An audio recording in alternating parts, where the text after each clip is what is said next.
कीर्ति परोहा कक्षा 12वीं की जीव विज्ञान की क्लास में आपका बहुत स्वागत करती हूँ। और बच्चों, जैसा कि हमने प्रीवियस वीडियो में पुष्पीय पौधों में लैंगिक प्रजनन का अध्ययन करते आ रहे हैं और वहां पर हमने फर्टिलाइजेशन और उसके बाद एम्ब्रियो डेवलपमेंट, एंडोस्पर्म डेवलपमेंट समझा था। और आज हम पढ़ने जा रहे हैं कि पुष्पीय पौधों में बीज और फल का निर्माण किस प्रकार होता है। यहाँ पर आप चित्र में देख रहे होंगे कई प्रकार के बीज और कई प्रकार के फल दिखाई दे रहे हैं। अब इनमें से कौन से फल सत्य हैं, कौन से आभासी फल हैं, कैसे बीजों का निर्माण होता है, भ्रूण कहाँ स्थित होता है, किस प्रकार जर्मिनेशन होता है और एक पुष्पीय पौधे का जीवन चक्र किस प्रकार होता है, इसका हम अध्ययन करेंगे। सबसे पहले हम समझेंगे बीज। बीज यानी सीड। जब दोहरा निषेचन की क्रिया संपन्न हो जाती है तो उसके बाद में जो नर युग्मक अंड कोशिका के साथ क्या करता है, संयोजन करता है। यहाँ पर मैं एक छोटा सा डायग्राम आपको बना रही हूँ, आप सबको बहुत अच्छे से याद है ये माइक्रोस्पोरेन कि यहाँ की जो एंटीपोडल सेल रहती है वो कैसी हो जाती है, विलुप्त हो जाती है।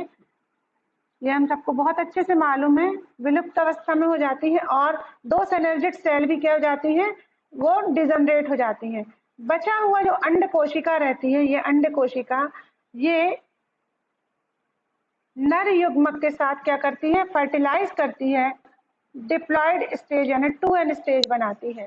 यही वाला जो पोर्शन है ये जा करके बीज का निर्माण करता है।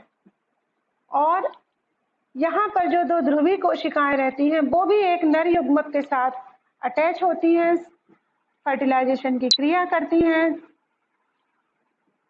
त्रियुग्मन की क्रिया करती हैं और 3n स्टेज बनाती हैं और ये निर्माण करती हैं भ्रूण पोष का।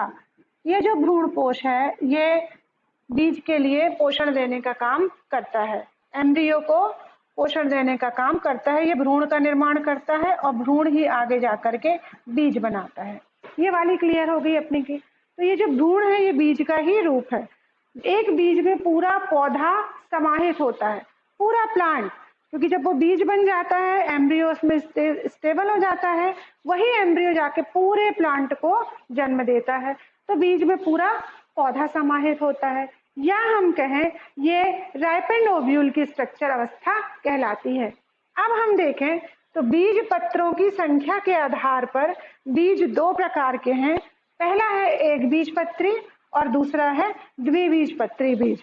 अब देखते हैं इनको हम डायग्राम रचना। इसके ऊपर की जो लेयरिंग दिखाई दे रही है ये कहलाती है बीज आवरण। ये जो बीज आवरण है ये बीज को सुरक्षा प्रदान करता है बाहरी आघातों से, प्रतिकूल परिस्थितियों से। इसमें एक छिद्र होता है जिसको माइक्रोपाइल कहते हैं, जिससे ऑक्सीजन और गैसों का एक्सचेंज होता रहता है और इसी के माध्यम से वो जर्मिनेशन की कंडीशन में आकर के पानी को सोख करके फूल जाता है और जर्मिनेशन की प्रोसेस उसमें स्टार्ट हो जाती है। इसके बाद ये पोर्शन आप देख रहे हैं भ्रूण का, और यहाँ पर बीज पत्रों के रूप में इसमें भोजन संग्रह होता है। ये भोजन संग्रह क्यों होता है, ताकि वो जर्मिनेटिंग सीड को या जो सीडलिंग्स है और पौधे को क्या करता है, उस समय भोजन प्रदान करता है जब तक कि उसमें पत्तियों का निर्माण शुरू नहीं हो जाता। तो ये था बीज की संरचना। अब हम देखेंगे एक बीजपत्री बीज की संरचना और द्विबीजपत्री बीज की संरचना। इसको हमने कंपैरेटिव रखा है बच्चों, जिससे आपको सिर्फ देखने बस से इनके बीच का अंतर समझ में आ जाएगा। सबसे पहले अगर हम बात करें कि भ्रूण कोश की, तो जिन बीज एक बीजपत्री जो होते हैं उनमें भ्रूण कोश पूरा खत्म नहीं होता है, वो स्थिर रहता है और मौजूद रहता है। यहाँ आप देख रहे होंगे, यहाँ पर ये भ्रूण कोश यहाँ से यहाँ तक कैसा है, मौजूद है। ये क्या करता है, ये भी क्या करता है, पोषण प्रदान करता है। अब जो बीजपत्र वाला भाग होता है एक बीजपत्री पौधों में, उसको स्कूटेलम कहते हैं, अर्थात उसके बीजपत्र को स्कूटेलम कहा जाता है। उसमें ही एम्ब्रियो स्थित या भ्रूण स्थित होता है। अगर भ्रूण कोश उपस्थित है तो उस पौधे के बीज को कहते हैं एल्ब्यूमिनस बीज। उस बीज को क्या कहेंगे हम, एल्ब्यूमिनस बीज, अर्थात भ्रूणपोषी बीज कहा जाएगा। अब अगर हम बात करें द्विबीजपत्री की, तो सिंपल है, सीड कोट उसमें भी है, उसमें भी एम्ब्रियो है, लेकिन इसमें बीज पत्रों की संख्या कितनी हो जाती है, यहाँ पर बीज पत्रों की संख्या 2 रहती है, और मोनोकॉट या एक बीज पत्री में बीज पत्रों की संख्या 1 मौजूद होती है। ये सबसे बड़ा अंतर है।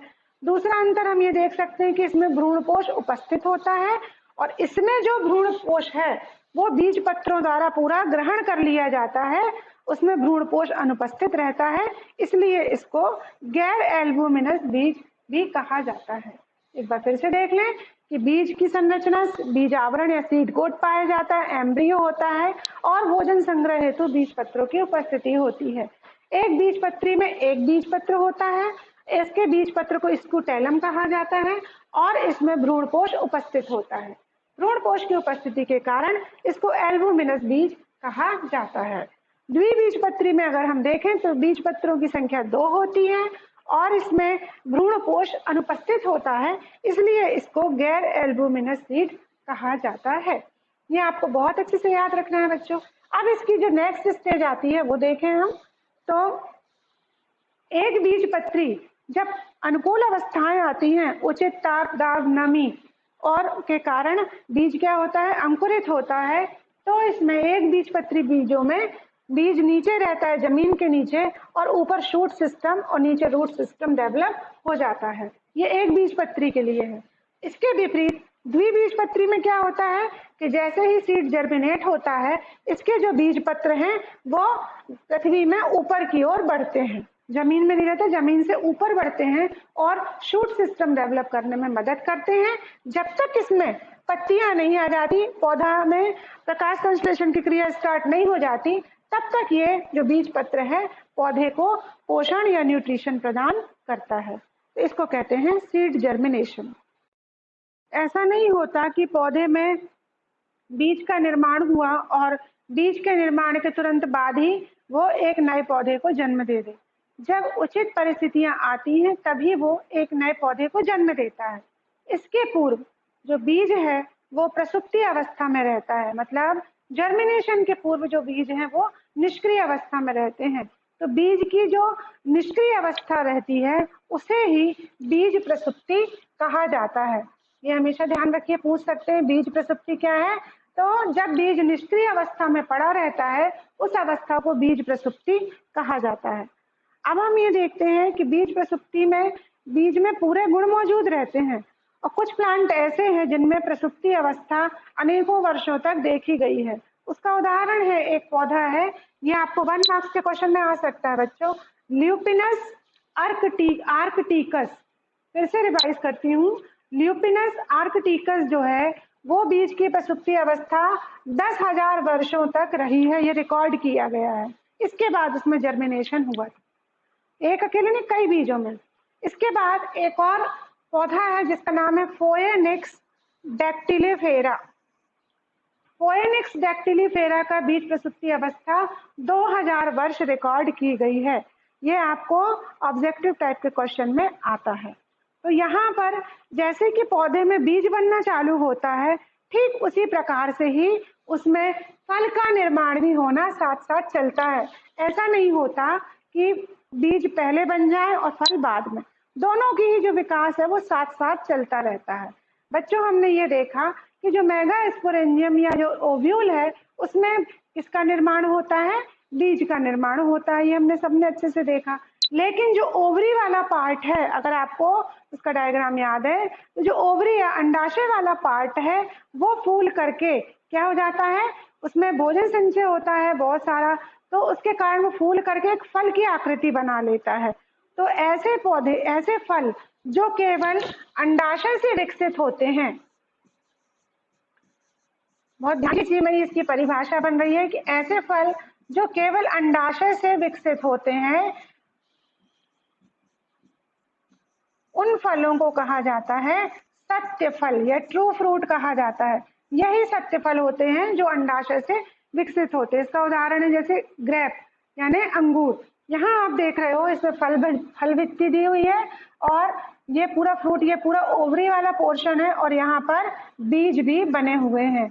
यहाँ बीज का निर्माण, तो बीज का निर्माण और फल का निर्माण साथ साथ होता रहता है। कुछ फल ऐसे होते हैं, जैसे कि अगर हम बात करें सेब की या एप्पल की, तो सेब की अगर हम बात करें तो इसमें जो पुष्पाशन वाला भाग रहता है, कौन सा भाग, पुष्पाशन वाला जो भाग रहता है, वो फूल करके फल का निर्माण करता है। ऐसे फल जिसमें अंडाशय के अतिरिक्त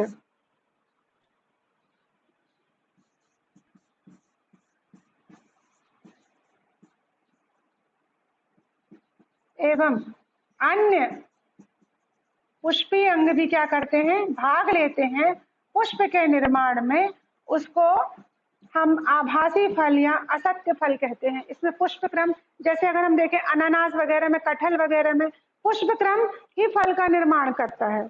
और भी चीजों में देखें शरीफा वगैरह में, तो उसमें भी इस प्रकार से अनेक वर्तिकाग्र मिलकर के निर्मित, तो मतलब पौधे की वर्तिकाग्र, दल पत्र, बाह्य दल, पुष्पासन, माने अंडाशय एवं अंडाशय के अलावा भी बहुत सारी चीजें मिलकर के इसका निर्माण करती हैं, फल का निर्माण करती हैं। ऐसे फलों को आभासी फल कहा जाता है। वैसे तो फलों के प्रकार और उनका वर्णन बहुत अलग है, इसको मैं एक वीडियो में अलग से आपको पूरा डिटेल समझाऊंगी।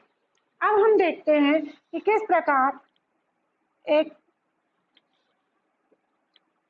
पौधा, जो अभी हमने पढ़ा पुष्पी पौधों में लैंगिक प्रजनन, उसको हम पुष्पी पौधों के जीवन चक्र में समझेंगे कि पहले पौधा सीड जर्मिनेशन हुआ, उससे पौधा बना, पौधा बनने के बाद में उसमें पुष्पी लैंगिक प्रजनन अंग आए अर्थात फ्लावर उत्पन्न हुआ। फ्लावर में स्टेमन अर्थात परागकण का निर्माण हुआ मियोसिस के द्वारा, तो ये परागकण यानी पोलन ग्रेन बन गए।